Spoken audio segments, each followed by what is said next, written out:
Good evening, and welcome to the monthly edition of the Electric Commission meeting. We meet every second Wednesday of the month right here at 585 Pine Street. As always, Burlingtonians or ratepayers are welcome to come down, join the conversation. If you got concerns, praise, whatever, all of the above, come on down, join us second Wednesday of the month here at 5:30, 585 Pine. So good evening, everyone. We'll start. The first item on the agenda is the agenda. Do we have any changes to the agenda, additions, anything that we need to? No? Okay, so we'll skip right past that. Second would be the minutes of the November 8th meeting. And if we don't have any, do we have any substantive changes to the, or things to correct from that? If not, then I would entertain a motion. Motion to approve? So moved, and then who, looking for a second, get a second. Discussion on the motion? Hearing none. All those who in favor of approving the minutes signify by saying aye. Aye. Aye. All those opposed say nay. The ayes have it, the minutes of November are approved. The third item on our agenda is public forum. This is a chance for the public to express their concerns and whatever comes to mind to bring before the board. And before the department. Or is there anybody in the public here? I don't see anybody in the audience. Or is there anybody online? Okay, we don't have anybody in the public. That's a shame. But again, as I said at the top of the meeting, folks are welcome here. Again, second Wednesday of the month, 585 Pine. Come on down, join the conversation. That being said, we'll move on to item number 4, which is the Commissioner's Corner. This is an opportunity for commissioners to bring up whatever's been on their mind or anything that they've done, seen, whatever in the last month or so that they'd like to bring up before the commission and before the department. Anybody got anything to? Only, I'm sure it's in the GM update, but the passing of the McNeil, the steam pipe. Which was a dramatic and contentious public meeting that I would say for part of it. Yeah, so I assume you're gonna talk about that, but that was a big accomplishment. I will, thank you. Yeah. Okay. And then, I don't know, does the mayor, I mean, I don't know if this is appropriate forum or time or whatever, but I'm also curious how the politics will change things, if at all. If we have, because we're gonna have a new mayor, right? New Maybe mayor, there's something to discuss. number of city council seats that may change. Yeah, there's some changes coming. I think the biggest thing to know from a utility standpoint is my appointment runs through June. I'm a mayoral appointee. It's a year-by-year term. For everybody else here, they're a utility employee. There's not any substantive change that happens for anybody other than potentially the department heads who can change, based on being appointed or not appointed or whatever the process may be. So that's kind of from a staffing standpoint. In terms of issues within kind of the process, it's still maybe too early to really understand kind of what the dynamic might be. But I'm certain some of the issues we work on could be a topic of conversation, and I wouldn't be surprised if they are. Maybe not the prime topic of conversation, but a topic of conversation. Right. That makes sense. So yeah, depending on who wins the mayoral race and then how the city council changes, we could have some different priorities or different directions. Of course, yeah, as always, yep, that's right. That's true, makes sense. Obviously, a commission remains an important element of shaping the strategy for the department, improving the strategic direction and helping to recommend, rate changes, recommend budgets, approve certain initiatives, and the commission has its own authority to approve certain things within certain timeframes. So the commission as its own entity has some ability to shape that direction too.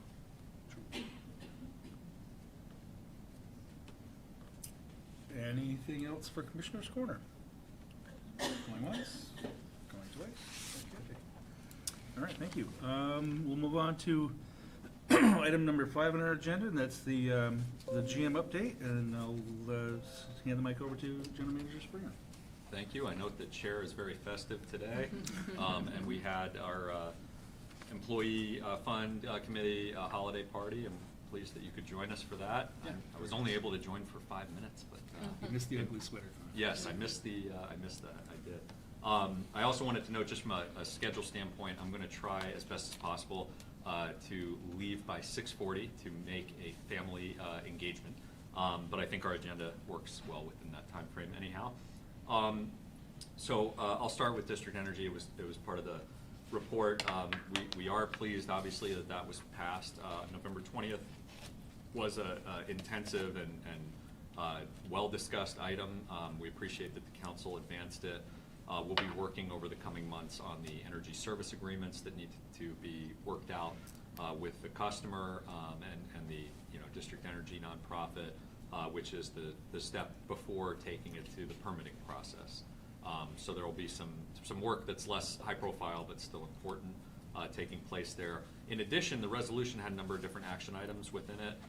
The first of which, from a timing standpoint, was March 1st. We had to issue an RFI for wood chip dryer and other efficiency measures. This team knocked it out of the park. The RFI has already been issued. It's up on our website. If you go to the Become a Vendor RFP, it's I think it's the first item underneath that. So feel free to check it out. There's a clickable document where you can go to read the terms of the RFI. We are sharing it with vendors that we're aware of in the space who might have ideas. I've shared it as well with the council and some other folks. Please share it in your own networks to the extent that you know of organizations or vendors who might be able to bring forward an implementable idea at McNeil that would improve efficiency, or particularly if they have expertise in wood chip drying, which is not something a lot of people have expertise in, and particularly it seems to be more in Europe than in the US. So we welcome your help in sharing that out there. And certainly our goal is to take the resolution seriously and where possible to exceed expectations for things. And hopefully we've done that, at least from a timing standpoint here. There's more to come for that. And I think the next time that we'll be able to engage on that is largely going to be in the budget process.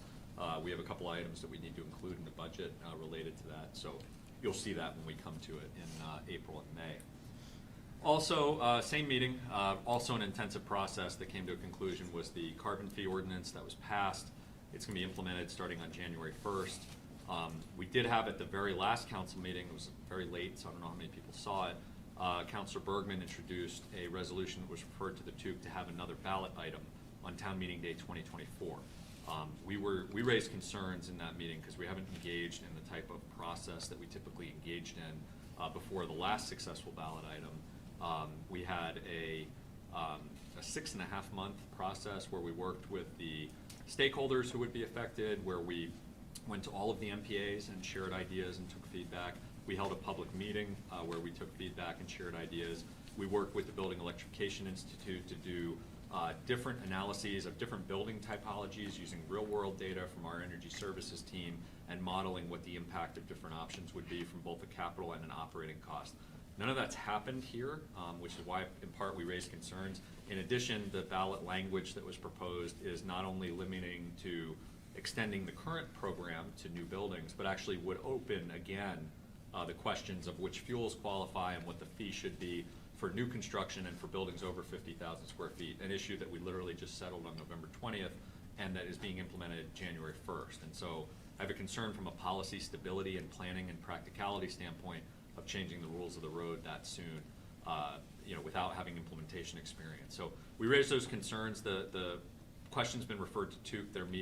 Their first meeting that will be discussed is next Tuesday. I expect that a number of stakeholders will be engaged in that conversation, and we'll see where it goes. We did also get approval last city council meeting for a charter change to be placed on the ballot for town meeting day that's, I think, relatively non-controversial, which is to increase the credit line from 5 to 10 million. That was unanimously approved, Board of Finance unanimously approved at council. We'll certainly look forward to having that on the ballot and doing our work to explain that to voters. I think it's hopefully an item that people will see the merit of, but we'll do our work to make sure that the information is out there. And then two other items from me. One is, and this is a little complex in terms of the process, but we're doing a lot of work at the PUC to try to game out where our incentives land for next year, because we have a new program that's replacing our Act 151 funding. The good news is through the work of policy and planning and energy services and finance, we're going to make sure that there are no changes perceptible to a customer on January 1st, that incentives are going to remain steady in all the key programs. Behind the scenes, there's gonna be a lot of work happening, because we're gonna have to shift between different programs to make sure that that can be the case. We're aiming for a PUC order, hopefully, on this question in January, based on the schedule that we have. That will provide clarity to then reshape the incentives and add some new programs, maybe make modifications to existing programs. Usually a process we do January 1st. This year, it's likely to be more something that gets announced in the kind of late winter, early spring. So stay tuned for more there. We have some work to do to kind of get to the end of that road. But for customers, there will be stability come January 1st. And then earlier today, we had the last meeting of a group that BED has been a voting member of, which is the Renewable Energy Standard Legislative Committee. The group voted with relative strong majority to adopt a report that characterized the discussions. The report has in its appendix legislation that was put forward but not adopted per se by the group, but was an attempt by Legislative Council to capture some of the conversation. That legislation itself we wouldn't necessarily be supportive of because it doesn't really capture all the things that we're looking for, but I think the issues we're looking for in that conversation are being discussed both in that committee and outside of that committee with a number of different stakeholders. I have some level of optimism that assuming the process continues to work well, that there could be a renewable energy standard bill this year that has broader support. And if it does, I think it's likely, as the committee discussed today, to have multiple flavors for different utilities. So if you're already 100%, you get treated in one respect. If you're not, you may be treated in a different way. If you're a utility that's concerned about net metering, you may have some concerns. So there's a lot of different kind of flavors of approach. But overall, I think there's a possibility this year of making some headway there. And for our purposes, our key kind of focus point is if we're going to be asked to procure new renewables, we don't want it to take existing resources off the table to do so. We want it to be based on growing load. So we want to set a baseline where we say after this point, incremental load growth can be served by some percentage of new renewables, increasing to a significant level over a period of time, commensurate with our ability to pay. If we're having more sales because more people are doing EVs, heat pumps, we're going to be looking for more resources, and the alignment is there. If it's a question of saying, oh, you have an existing renewable, but we want you to replace it with a different renewable at more cost, that's a lot less attractive for our customers. So that's some of the conversation that we're trying to have. And obviously we want to make sure that resources like McNeil remain eligible, and we'll be having that conversation as well. So that way you'd be protected if someone says wood's not renewable or whatever. Because that's literally the definition of what is renewable. It's currently renewable in Vermont. It's currently renewable in every state other than Massachusetts in the New England region. And I don't expect there's a lot of enthusiasm in the environmental community for new wood electric facilities. Right. But I think there's an understanding in the broader kind of policy community that if we have an existing resource, that's something we want to be able to keep on the table for our customers. So I'm hopeful we'll land in a good place there. Yeah. And that's everything I have. Questions? Just a quick one. Going back to the RFI, if you just, I'm happy to share it out. Please. Have you already shared with the Adam Sherman and the Burke I community? have not. Okay, I'm But happy. please do, Okay, yes. Great. We have a vendor list that we share, and then we're trying to compile ideas for others in this space particularly. But if you wouldn't mind, please forward Happy it to to. them. Okay. We'd love to have it as widely distributed as possible. Great. Thank you. Thanks. Yep. All right. Thank you. We'll move on to item number 6, the October FY24 financials with Emily.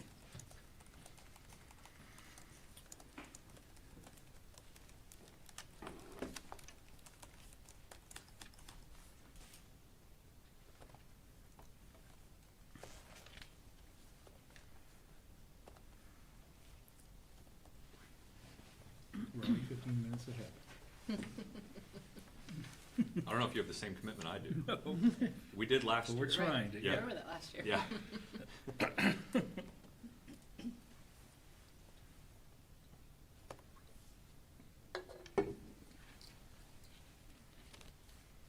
Okay, good evening, everybody. So October financials.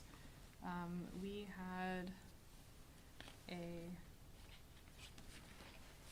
sorry, I'm looking at my, gotta look at this screen, not that screen, and I can see, okay. So we had a favorable month of October results compared to budget. Overall for the month, we had an actual net loss of $380,000 compared to a projected budgeted net loss of just about $1 million. Looking through the major variances, the first one is sales to customers was favorable to budget by $270,000 with both residential and commercial sales higher than budget. EEU revenues were $54,000 less than budget. And then we had no rec sales in October, it not being a rec sale month. We do rec sales quarterly. In August and October and May and February. So not, August, November, there we go, so not October.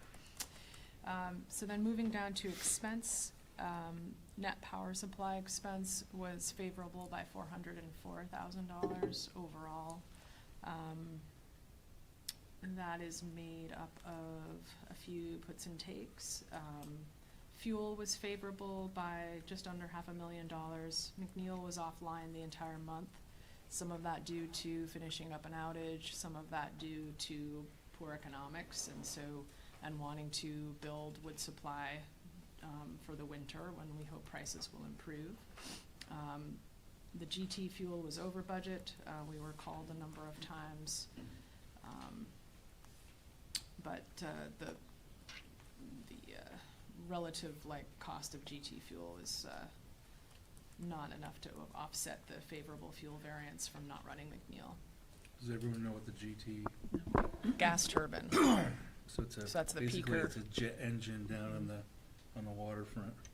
which is a peaking unit that we dispatch only for economics when called by ISO New England for reliability reasons generally. Okay, where am I? So transmission expense within net power supply was unfavorable by $178,000. September was warmer than we budgeted, and so peak load was higher, and that sets the rate for October. Purchase power was favorable to budget by $123,000. We had lower than budgeted wind production, which is relatively expensive power, so that created savings, but with less wind production and less McNeil, we had higher than budgeted ISO exchange charges. Mystic, which we budgeted at a flat rate throughout the year, was under budget for October. So just as this is similar story to last month with power supply, where we had relatively low energy prices, we had under budget generation. That's generally kind of a good thing at the moment in the short term for that month's power supply expenses, but in the long term, the lesser production means fewer RECs to sell in future periods. So the REC revenue outlook is negatively affected. In operating expense, other than power supply, a very minuscule variance of only $23,000 less than budget.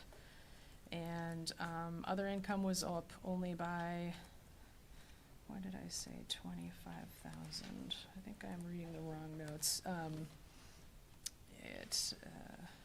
it was only, sorry, I got it right, I was looking at the wrong line.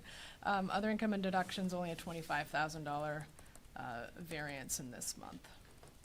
So year to date, we are at an actual net income of $2.2 million compared to a budgeted net loss of $118,000. So still doing well for the year to date. All of the cautions I communicated last month in terms of the year-end forecast still remain. Energy forwards are still lower than budget.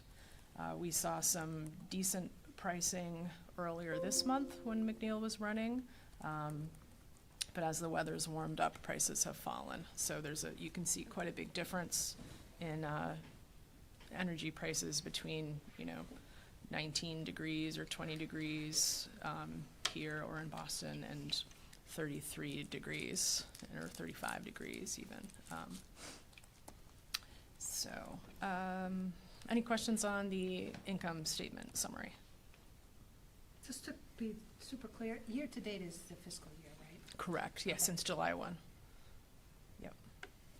And then the rec issue that you're flagging for us, that's different than the one we had last year, but related, right? Because last year you all budgeted to sell more excess energy at a higher price than you were able to. Still so the revenue. Related, but different. Yeah, The winter energy shortfall was true energy, true excess energy Okay, as from opposed to- generation, yeah. right? And then the rec is sort of the renewable credit associated with that Because generation. you were selling renewable energy. Right, right. And so the revenue shortfall wasn't from energy not being generated, it was that the price we received for that net excess was much less than we had budgeted, because prices were low. This issue is, if our wind contracts underproduce or McNeil underproduces, then we have less of those wind recs or McNeil recs or Winooski One recs or whatever they might be to sell as, to do the arbitrage with, right? So we sell those high-value recs, which come in under power supply revenues on that third line, and then we buy less expensive replacement recs that are still fully renewable and fully comply with Vermont's renewable energy standard under Tier 1. But, you know, if we can sell a rec for $35 and then replace it with a $5 one, right, the ratepayer has benefited from that margin. Okay, so this issue is having fewer recs from our own generation to sell in future periods. Got it, thank you. Yeah, you're welcome.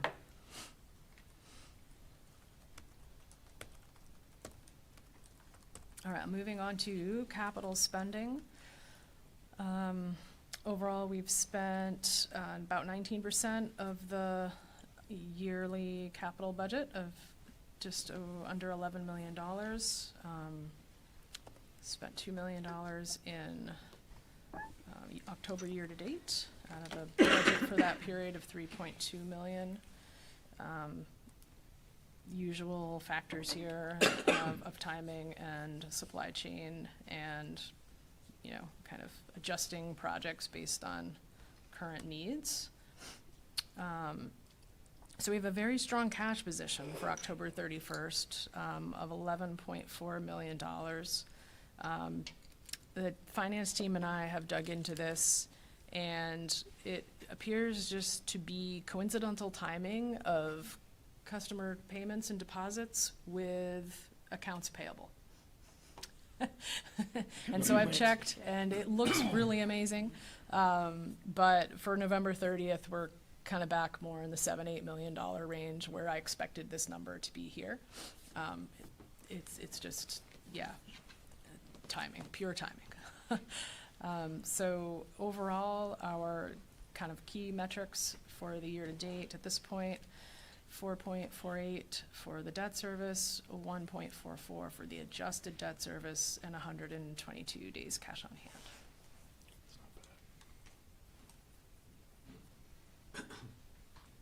Questions for Emily? It's looking good. You all set with that? Thank you. All right. We'll keep you on the docket here.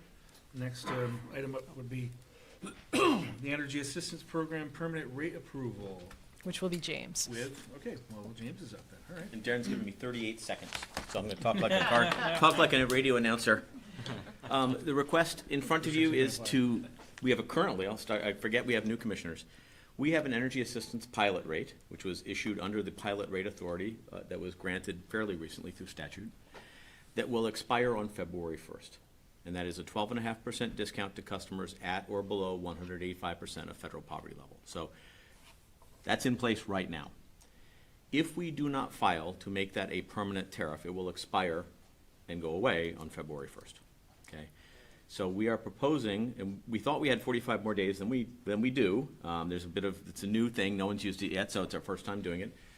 We really need to file by the end of this week to be safe. so as to not have a gap, at the very end of January. And oddly enough, it takes place 45 days from filing, not when you ask it to, but not sooner than 45 days. So we have to time it exactly if we want it to go out on January 31st, but we can do that. The only changes we're making, we're not changing the income eligibility requirement. We are not changing the discount. We are requesting to convert it to permanent, and we are adding a couple of things to the eligibility. We are adding a couple of methods of verifying eligibility that all also share the 185% of federal poverty level. We are adding the potential for us to opt people into the rate if we become aware of it, rather than make them have to take the action to call us. So if we get a list of currently eligible people, we can opt them into the rate. They can opt out if they choose to, but we would have the right to opt them in. And lastly, to put an affirmative obligation on customers to let us know if their conditions change for the better, and to permit us to not more than annually ask for reaffirmation. Those were not problems we had to deal with in a pilot that was only going to go 18 months. We weren't too worried about people dropping on and coming back off, but now if we convert it to a permanent rate, we have to address those issues. So the request is to advance that with a couple of minor amendments, neither to the discount or the eligibility, but to the determination of eligibility for final rate approval as a final tariff. And I have drafted a resolution that Lori has. Oh, that has been circulated. And I'd be happy to answer any questions. So I have a couple. What percentage of the ratepayers qualify for the pilot? Honest to God, I don't remember. Because I think that's really important It's to a, me. it's a fairly high number, Yeah. and the participation is fairly low. Oh, So okay. all of our I want to say, 100 people? I think we're closer 150? to 200 now, is that Oh. right? Yeah, we've Yeah, I got don't watch 200 signed up. Real time. But it's a fraction of potentially the eligible population. But we think with the provision of it having an opt-out, where we can auto-enroll, that there may be 500 to 700 customers we may be able to get onto the rate in short order, so that could make a pretty dramatic jump. Last I recall, there were thousands of customers who couple potentially thousand be at least. eligible. So we've got some work to do to kind of reach a higher percentage. So, Yeah, I guess my concern though may be the opposite, because of like what happens with the property tax where it's graduated based on income and only a really small percentage pay the whole amount. I think it's like 20, I've heard this, I don't know if it's actually true, but my understanding, it's around 20-25% of the population pay the full amount and 75% get a discount? It won't be like It that. won't be for like this. that. It's Okay. more flipped. it's a lot more skewed the Yeah, other because way. 185%, is it for a household or for an individual? Or does it not matter? I think it's different incomes. Right. Depending based upon the whether size it's of the a household. Two-person, Right. four-person. And I know the Yeah. 100% of, the federal poverty is really low. It's like 27,000 or something like that it's very, very low. This is consistent with the determination that GMP uses, Yep. VGS uses, Section 8, heating assistance. So we're rendering ourselves consistent. Granted, our discount is lower than GMP, but so are our underlying rates. I mean, it doesn't really matter, if a 10% discount versus a 12% discount, if one person's rates are twice as high, it's actually better. So I'm saying, but right now, we are trying to make sure that we're not out of sync with the other utilities that serve this service territory, and that we are offering a discount that we think is sustainable based on, and we have done it as an estimate based on what if, right? So we do know the outer, I don't have it handy in front of me, Right. but we do know the outer Everybody level. adopted it, what Yeah, it would mean what to the if rest it of the happened like taxpayers, that? yeah. We do have that stuff. It's still not a majority It's, of customers. it's not a majority. It's not even close to a majority, I don't think. But the gist of it, though, is our discussions right now have been around how to improve awareness and uptake, not how to, control it. That's not, and we are currently still funding it, or have been funding it, out of a cash balance left over from, so this hasn't impacted relief? this hasn't impacted operating yet at all. So, again, I just don't think we want to have a break in this, whether we chose, remember. Yeah, I'm not suggesting yeah, that. I just want to make sure we don't have an unintended, because I feel like the property tax thing definitely has unintended consequences. Well, one of the reasons we started out at 12.5 was because we knew clawback was going to be difficult, right? So if you start at 20 and then try to go back to 12.5, you have a major, major issue, right? So again, we don't have as strong a discount as I think VGS and GMP have, but you can always change this tariff. Even after it becomes permanent, a tariff is subject to normal tariff amendment. Fair enough, yeah. I was gonna ask a similar question, but actually from like that. Different perspective. Right, the yin and yang. So I was gonna ask it from a similar position that you were just describing. So understanding that, and I think you just articulated, so it's that is including I guess, folks who have to have their services shut off, are we making sure, like, does it include enough people? Does that cover people who are having that kind of constraint and gravity of carrying this as a part of their energy burden? And so it sounds like we're expanding to make sure we can include more people who might. We are not expanding, again, the eligibility criteria, sure, but we're yes. expanding how easy it is to get Finding on people. and how easy it is to find people. And that's where all the discussions with Jen Green, Ita, and our customer care people have been is, do we think that everyone's aware of this? And we don't think they are. Yeah. And, is there, normally I'm not a fan of opt-out type of structures, but in the case of a discount based on income eligibility, I feel like it's kind of not the worst thing you could do to somebody. So we did go with with the option to do opt-ins. And we also, by the way, allowed in the language for potential additions to future eligibility. Like if we come up with somebody else that uses the 185%, we would not need to go back for another tariff change to add that to the list. So we put that in the language as well. That's great. And my next question was gonna be if EDA was included in that for equity and trying to, and that's fantastic. Mhm. Okay. The third question, I'm blanking on it, but anyway, okay, thanks. Other questions? Answered everything, thanks. Is there suggested language? Yes. I sent it to everyone tonight. Everyone madly clicks. You look like you're totally ready. Yeah, you I want feel me ready. to make a motion if All you're right, I'm ready, feeling yeah. Beth. You get to make your motion. You ready? I'm just gonna read what you have in there. On my head be it. I'll move that the Burlington Electric Commission authorize the general manager to modify the EAP pilot rate to permit additional income verification options and to take any required actions to convert the modified EAP pilot rate to a permanent tariff. We have a motion, do we have a second? Second. Motion and seconded, discussion on the motion. Hearing none, all in favor of the motion indicate by saying aye. Aye. Aye. All opposed, say nay. The ayes have it, motion carries. Thank you. Thank I'd you. like to thank the commission. Thank you. On to item number 8, which would be the McNeil 2024 calendar budget. That's Rodney up to bat, and Paul. Good evening. Good evening. Good evening.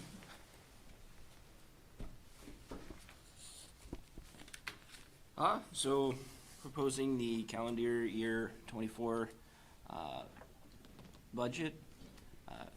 So the narrative is the proposed calendar year expense budget is $30,732,680 as compared to the current calendar year budget, which is $33,878,365.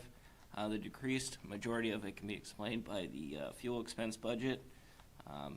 This current year, we've got a $40 per ton average, whereas proposed, we're looking at $31.85 to accommodate the current wood chip market. In the capital side of things, just shy of 2.8 million as compared to the current calendar year at 2,843,556. Difference of 43,829 is due to less capital projects in the current fiscal year budget. And I would be more than happy to answer any questions if you guys have any on any of the specific line items and or aspects. So is this just for our information, not for any action or anything? I do believe it's for. There is an action. No, there is an action, absolutely. It was approved by the McNeil joint owners, and then it comes here. And we approve it, or not, potentially? How come you do a calendar year and the rest of it, everybody else is on a fiscal year? To accommodate the joint owners as well. And to confirm, we do a fiscal year. You do both? Yep. All right, but The joys of McNeil. they have to be, Twice you have a to year. go through this twice a year, Yes. and then, do you have two budgets But this one too? does not go to Board of Finance. Okay, We report the financials on a calendar and fiscal year basis every meeting at the McNeil joint so when do you owners. develop a budget then? Always. Always? Every 6 months?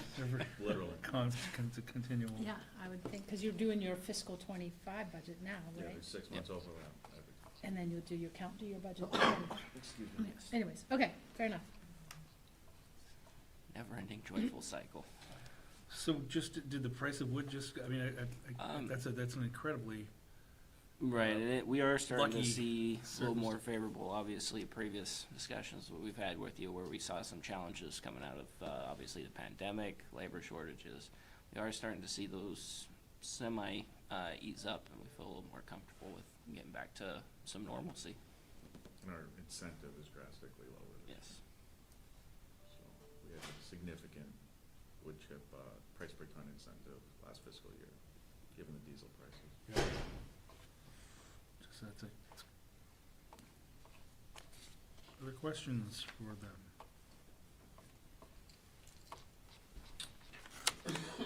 Anybody? Then is there a motion to be is at the had? end of their memo. The what? The motion is at the end of their memo. All right.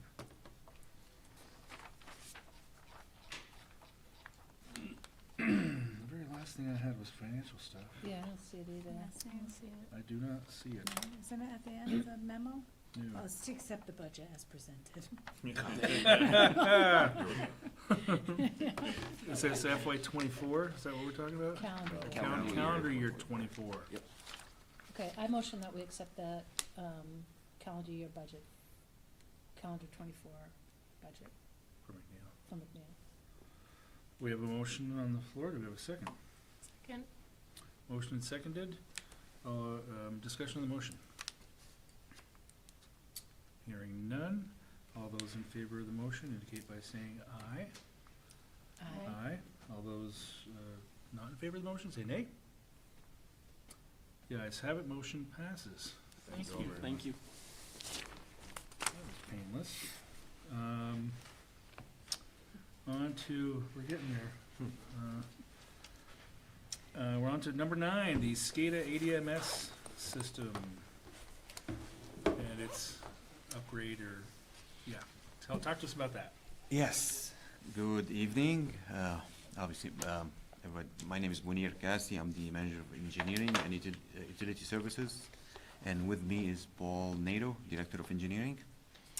So at the last commission meeting in November, we discussed the Advanced Distribution Management System, the ADMS projects, and informed the commission that at this meeting, we will be presenting our vendor selection, as well as we will be asking for the commission recommendation of contract terms for the city council.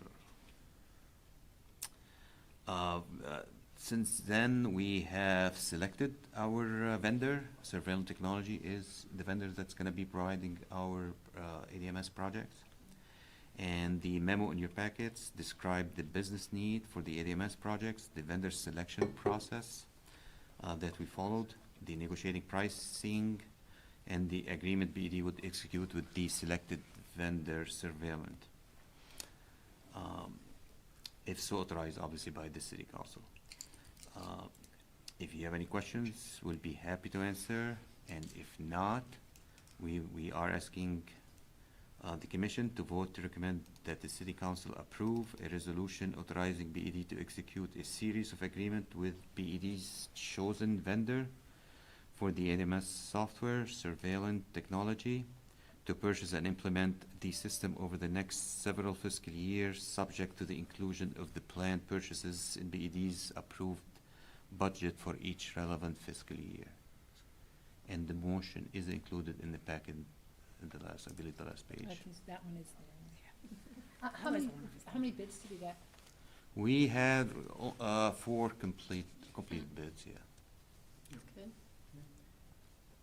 Did the price they came back with, the services are one thing, price another, did that feel within what you were hoping it to be? Well, they are really different prices. Obviously, you look at the upfront cost, the cost, obviously the maintenance cost, and the life cycle cost over 10 years. So really, we chosen our final is based on the 10 years cycle cost, also based on the expertise that we have in-house with relevant to the software that we are using. It's just say it another way, are you happy? If someone's going Yes. to perform the way you want them to perform? Yes, I think we are very happy. We had team from BED from all different, across departments that we looked at it. Everybody is happy with the vendor selection. Great. Yes. Great. And I also appreciate that you've added into there, that they have to reach certain, benchmarks and stuff to go along to keep the process going. So we're looking at a total of around 900,000 roughly? Yeah, including the annual maintenance fee. Yeah. Yes. Yes. So everything else is a one-time expense except the M&O, the ongoing? Yes. Yes. Yep. And Yeah, to you- be clear, we're thinking this crosses revenue bond timeframes. Yes, yes. So part of it will be funded with the current revenue bond, and part of it would likely be funded by a subsequent tranche Yeah. of our revenue bond.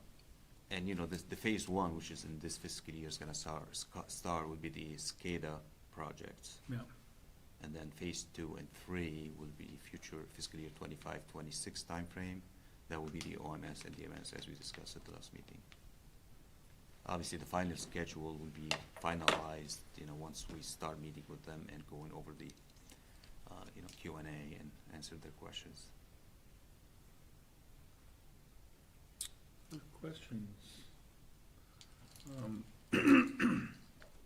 I would encourage all of you to take a moment sometime and go and check out the SCADA room. It's really cool. The new one. Questions? Concerns? We good to make a motion on this? I'll entertain one. I think it's your turn, Laura. It's my turn. Spread the Excellent. love here. Great.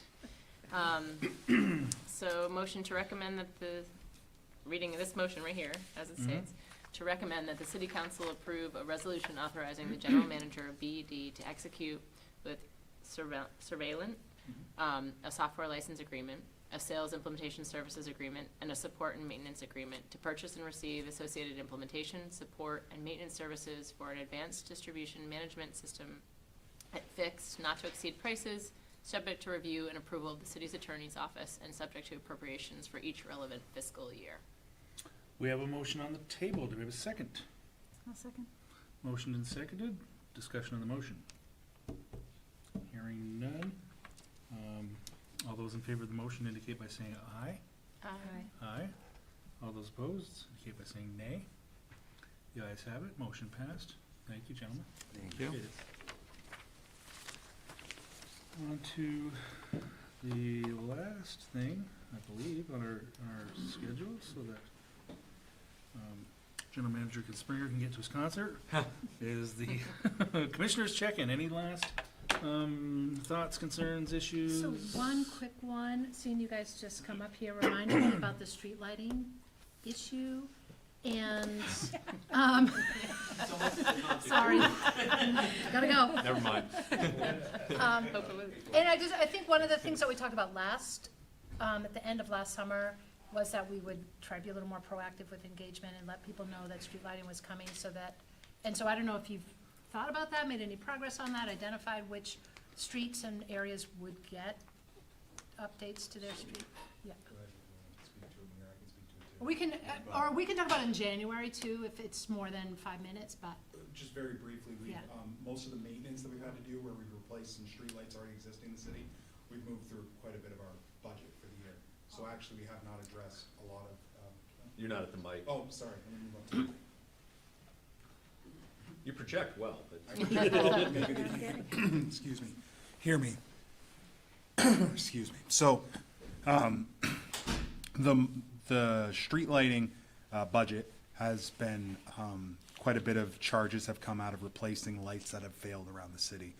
So, right now, I think we've addressed one, maybe two projects, I'd have to go look at the list, of mainly around just main thoroughfares, no residential areas. There was one on North Ave, right around Cambrian Rise, that was addressed, and I think there might have been one other one that's in the process of being done, but it was along a main thoroughfare. No residential neighborhoods will be addressed for the rest of the fiscal year, and we will address it in fiscal year '25. We can, once we start developing the plan for fiscal year '25, we'll certainly bring it to the okay, so commission. that will be done this winter, right? Yes. Okay. Yep. that'll be done, and we'll get proactive on it. We'll have, just like with our capital plans and with our street lighting, we'll have city, street walks with the areas that are affected, so that everybody is well aware of what we're doing, and concerns can be addressed ahead of time rather than after the fact. Perfect, okay. All right. Anything else? Then I would like to first wish everyone great holidays and good family times with friends, however you choose to celebrate the holidays the next few weeks. And with that, I'll take a motion for adjournment. I motion to adjourn. Motion on the table. Looking for a second? Motion seconded. All in favor say aye. Aye. I declare us adjourned. Thanks, everybody. And thanks for the t-shirts too. Yes. Yes.